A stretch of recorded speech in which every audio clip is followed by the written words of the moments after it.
In today's episode, we're going to go over what physical therapists need to know about sleep, nutrition, and psychology for their runners. We're chatting up with physical therapist Chris Johnson. Let's do it. First and foremost, thank you so much for your support. You truly allow me to do what I love for a living. My name is Dan Pope. I'm a physical therapist, coach, personal trainer, and meathead. I love all things fitness. This is the Fitness Pain Free Show, where we help coaches and physical therapists like you get your patients and clients out of pain and back to training in the gym where they belong. If you're watching this on YouTube, help me out by hitting that like button, comment, and subscribe to the channel. If you're listening to this via podcast, leave me a positive rating and review. It helps a ton. Thanks, and let's get rolling. If you want to support me that extra step further, consider subscribing to Fitness Pain Free Insiders. It's a comprehensive educational resource and toolkit for the fitness and rehab professional. Think Netflix, but for trainers and physical therapists. People ask me all the time, what's the next step I can take with you, Dan, to learn more? Well, this is it. It is premier content from myself. I've been making this for the past 5+ years or so.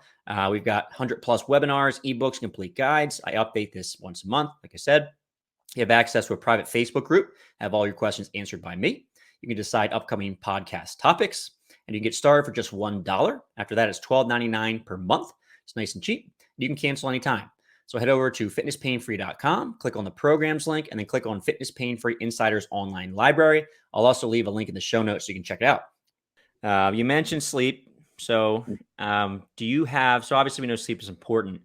Is there a way that you tackle this? I think one of the things I struggle with is knowing when to ask and how to ask. You know, do you have an outcome measure? Say, hey, you're coming in, fill this out. And one of the questions is how many hours? Do you look at sleep hygiene? How do you tackle this with people?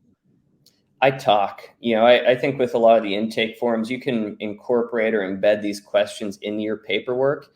But when I'm talking to athletes, especially with bone stress injuries, because sleep is so critical, I say, hey, tell me how your sleep's going. What time are you getting to bed? What's your routine in terms of winding down? Are you sleeping through the night? What time are you getting up in the morning? What's the quality of your sleep? So I just have very candid conversations around this stuff with people, just so I can get a lens. Like my nickname when I was in college, I was Grandpa. They're like, there goes Grandpa. 10 p.m. he's in bed.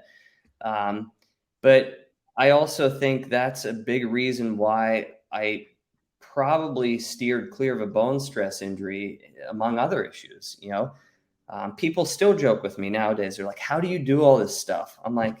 They're like, you must never sleep. And I'm like, get out of here. I sleep like anywhere from 8 to 10 hours a night. That's awesome. Yeah, that's how it gets done, because when I wake up, I'm ready to get after it. And I'm very, I have a lot of mental clarity, and I feel good physically. So, yeah, that's an important point. If you're well slept, you probably do better work more consistently, as opposed to not sleeping, burning that candle, and your quality of work probably goes down, even though you may have more time to do more, right? yeah. And I don't put, I do have a Garmin watch. Half the time it's dead. It has battery life right now. So I do look at Garmin Connect, but I don't put a lot of faith in the algorithms. I have a friend who, really does a lot of research on the tech side of things. And he, tells me the Aura Ring, he uses that exclusively for sleep. He doesn't wear it unless he's sleeping. I'm not sure what the implications of that are, but I think if people want to track it, great. But I think that I want people to just sort of say, how well rested do I feel? Did I get good sleep? And you can make a note of what time you went to bed and what time you get up. And, I think it's good to be in rhythms in life, though. All right, very good. And the last one, it sounds like you have a ton of information here about the nutrition element and as it relates to bone stress injuries. How do you go about talking about, obviously we know you need to eat enough, make sure we have elevated levels. I'm guessing like vitamin D or calcium, but what's important from a nutrition perspective, and how do you kind of start tackling these things? Because as most physical therapists, like nutrition is not at the forefront, right? In terms of thinking about treatment strategies, right? But it sounds like they are very important, and maybe we should start thinking about it. So how do you do that? Yeah, First off, I want to preface this by saying I'm not a registered dietitian or a nutritionist. I lean heavily on a couple people, one of which is Rebecca McConville, who's in Kansas City, who is just brilliant, and she specializes in energy availability in sport, and her knowledge is just frightening. So I want to just know how people approach fueling. All right. I want to know, okay, when they get up, what time are they getting up? What are they consuming? What snacks are they eating maybe between breakfast and lunch? What are they eating for lunch? How are they approaching their fueling as they go into, say, if they have a cross country or track practice?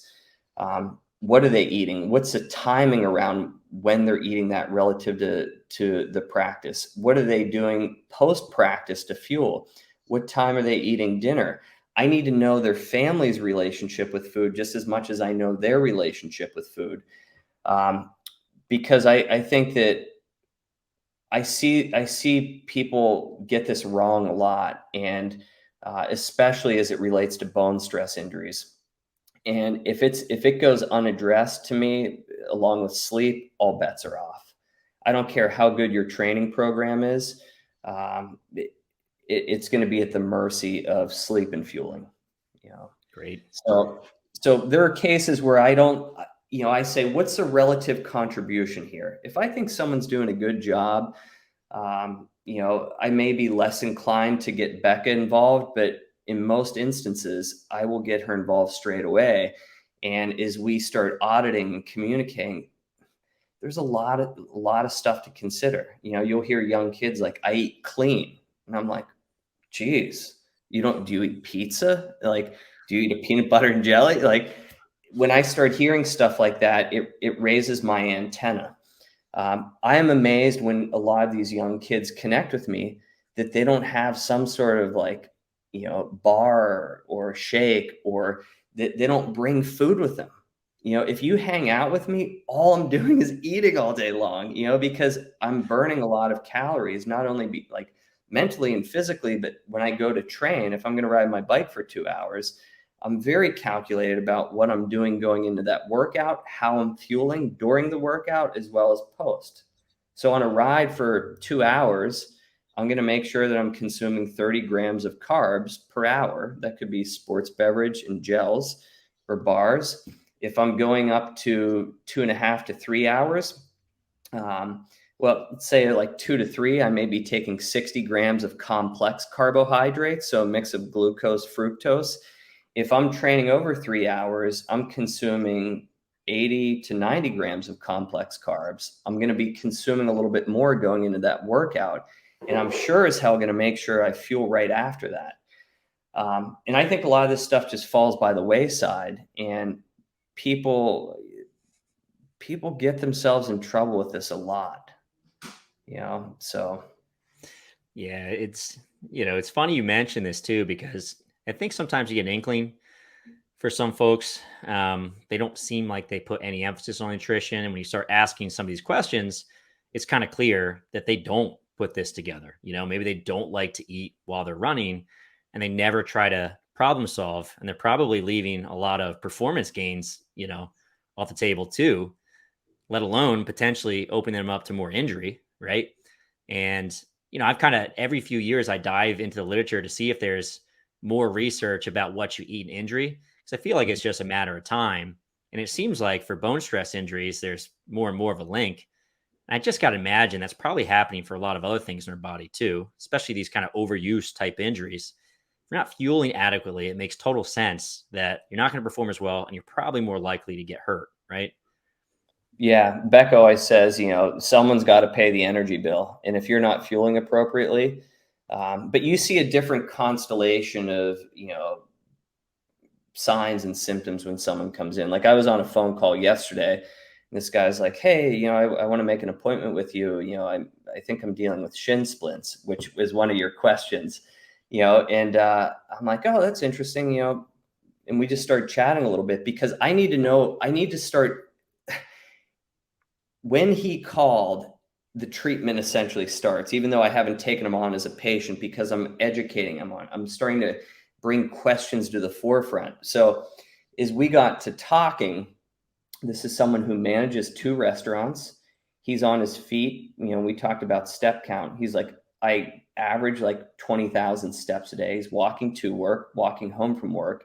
And he's recently given up alcohol. And he said for the past 4 months, he's been running like 5 to 6 days a week after not having run for a while.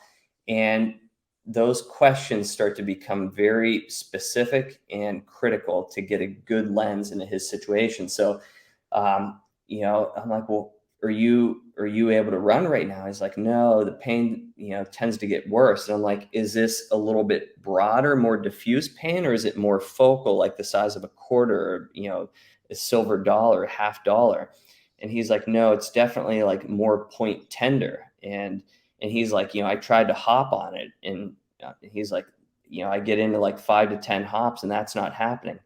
It's probably not shin splints. That's someone who you have to be thinking they're dealing with a tibial bone stress injury, and he also made the comment, he's like, I've been eating more clean, and you said, well, are there foods that you're avoiding? How are you approaching fueling? So this guy's sitting here like, hey, I want to make an appointment with you. And it's like, we got into a 20 to 30 minute conversation, because we had to, and I just feel a responsibility in this field to help people in a situation like that, because he's not working with the right information. I want to make sure that people don't need more shit to worry about in this day and age with the state of the world and what's going on. Like, if we can help them with their function and their health, like, we have a responsibility to do that. Yeah, for sure. Great stuff. All right, I want to kind of go to another question, and it's really closely related, it sounds like, to the first one. But what are the most common causes you see for running injuries? There's kind of the Yeah. same buckets we just talked about. I'm gonna bite off. Well, I'm gonna say 2 things, and I start to sound like a broken record if anyone has hung out with me for a while. 80% rule. I say this all the time. People have posted online. 80% of runners run at 80% intensity, 80% of the time, which is why upwards of 80% get injured. And the problem lies in the fact that 80% of a runner's identity revolves around them being a runner. So I think that a lot of it is training errors. My friend Matt Walsh, who's a brilliant PT in the Portland area, he always says, you have a case of RSS, running stupidity syndrome, and it's just spot on. It's like people make hasty decisions around training, and rather than sort of ebbing and flowing with life, they train as a function of their stress level. It's like if they're having a really stressful day, they're going to go out and run harder. That's a day where maybe you go for a walk, maybe you take the day off, because anything that runs a risk of disrupting consistency of training, you have to really safeguard and avoid those situations. Having that one overzealous workout when you probably shouldn't have done it is what gets runners into trouble. So That's great. I actually thought that was 90%. I don't know. it is. Yeah. Well, you'll hear, and I think a lot of this, and this is what's cool about the literature, is how are we defining injury? I mean, the Yamamoto study from 2015 is the one that is really what people go off of. But, I think that the reason you see these gnarly ranges in terms of the incidence of injury is because it's that can mean a lot of different things. Like if someone talks to me, I don't feel like I'm injured. I was dealing with a patellar tendinopathy for 16 months. But if you ask me if I was injured, I'm like, I'm not injured. My knee is a little bit sensitized, but I probably would fall under the injury classification from the Yamamoto study, because I had modified my training a little bit. Yeah, but I think that's why you see that wide range in the literature. But Yeah, I think I'm not even, up to date with all that research. I just remembered you saying this probably wrong. yeah, But I want to We delve could into say this a little bit. 90%. In a runner's identity, maybe we say it's 100%, you know? Yeah. So I want to dive. There's a couple big things you said there, and I want to Mhm. break it down some for folks. So most runners, and I learned this from you, and then I just from treating runners over the course of time, it's very much true. Runners want to put their shoes on and go out for a hard run, right? They Mhm. enjoy it. They don't like running slow. No one likes running at that 3 to 4 out of 10. I actually have learned to enjoy it over the course of time, but most folks don't like that, right? They like to feel like they're having a good workout. And the other piece you had mentioned a lot is that folks are stressed out. We're all probably overstressed. And we use exercise as the coping mechanism, right, for all this stress. So it's kind of Mhm. this way of thinking is a little backwards. If you're stressed out, you probably need to pull back. And generally speaking, you probably need to do more slower stuff in general, which a lot of runners absolutely hate doing. So because Mhm. most runners are running too fast, right? They end up getting hurt. They're not building this foundation that you talked about that was really important. Does that make sense for the most part from what you're saying? Yeah, for sure. And I mean, I think this is a beauty of taking an auto-regulatory approach of saying like, hey, let's go out, let's use session RPE and duration because, we glorify mileage and pace. So rather than say, hey, I'm going to go run 6 miles at 7:30 pace, we should be thinking, hey, I'm going to go run 40 minutes at a 4 out of 10 because that 4 out of 10 will capture your how well you slept, how stressed you are, your fueling, your recovery from the previous workout or training session.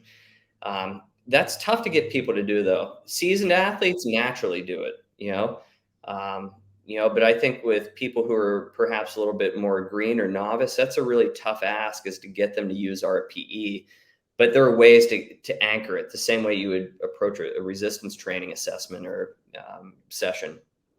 But yeah, Absolutely. all of Yeah. my programming is RPE. We do race pace rehearsals, but I think when you approach it from an RPE standpoint, it's also very liberating and brings joy back into running. Imagine that.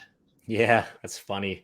I think Yeah. my biggest issue with RPE stuff, and I like RPEs a lot for my training, is Mhm. that I'll lie to myself. I'm like, that feels like a 7 out of 10, when really I'm like 9 out of 10 and dying because I want to go faster. Yeah. But I think that brings you back to the last point there is that sense of self, right?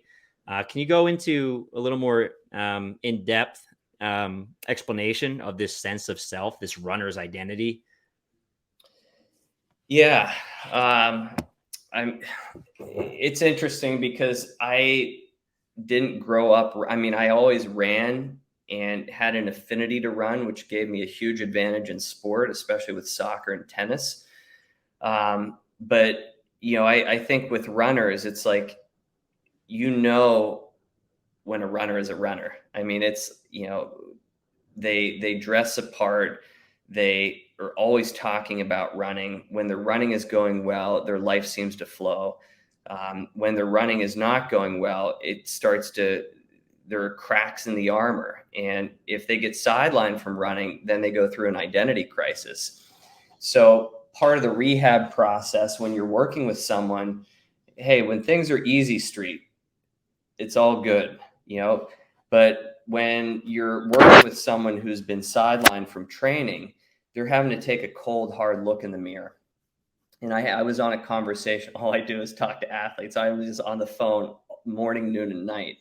But I was talking to a young athlete yesterday who's has all the talent in the world, and he ended up sustaining a bone stress injury at a very critical point in his high school career because his plan is to go and he could run at most D1 programs. Like this kid's legit, and there are a couple of these camps that he's being invited to from very prestigious programs, and he's like, can I go and run? I'm like, no, I mean, you're coming off of a bone stress injury. We can't get this wrong because if we do, your fall cross country season, which is very important in terms of like going to college, is going to be a wash. So we were talking yesterday, and my responsibility is to help broaden his identity. Yeah, we're going to restore his capacity. We're going to make sure that we get him back to running in a timely manner. But this is a time for him to reflect and grow as a person, become a more mature athlete, and he's approaching adulthood. He's almost 18. So he's almost 17.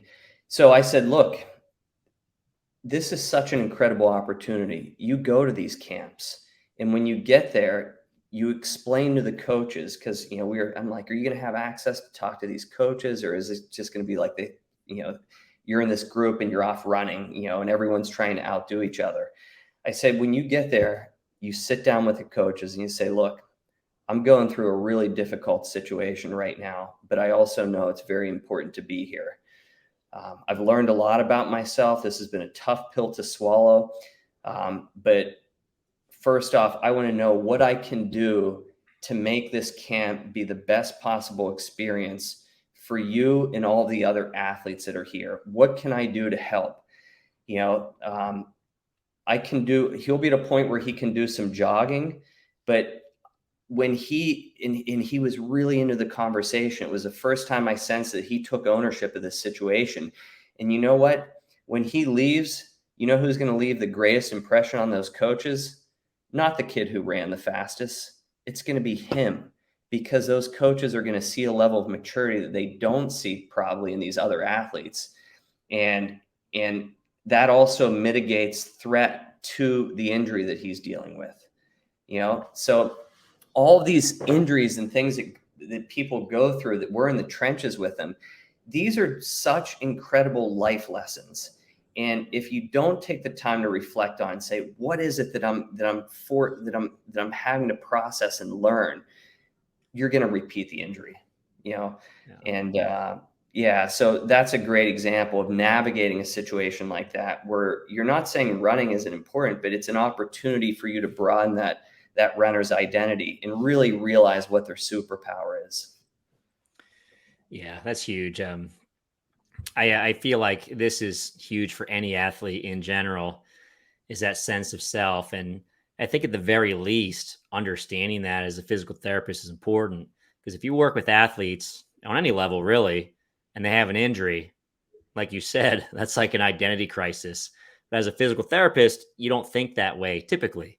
But if you can understand that, that's helpful. And if you don't understand it, you're not going to be able to help them, like you said. But we can take that way of thinking and try to flip it, right? Mm-hmm. And one of the things I tell my athletes too is, like you said, he's 17, he's becoming an adult. If he's going to be an elite level performer, this is not the first injury, right? They're going to Nope. occur. So we need to learn how to handle these. And I think the most seasoned athletes out there can understand what these are without losing that sense of self, and understand this is an opportunity maybe to work on some other things, but really it's part of the process. And you don't want to have the wheels fall off the bus, because that happens for a lot of folks. They're great athletes that get injured. They can't really make that transition back. And then they're no longer a great athlete anymore. They give it up. So you're trying to coach someone through that process so it can be more powerful for them in the future in their development, right? Yeah. And I think that if you learn how to navigate situations like that at that age, that's what's going to position you to play the long game and really tap into your abilities. And I enjoy having these conversations, because it's about the rehab, but it's also much bigger. It's a much bigger animal. And just sort of saying, hey, what are you doing to help your family? Tell me about, some of your friendships, maybe people you've connected with. Maybe you've picked up a book. Maybe, you've picked up a hobby during this time. Because I think, when you have a young, gifted athlete like that, everyone, they feed, and I don't fault people for doing this, but they identify him as being this, gifted athlete who, his identity, they feed into that.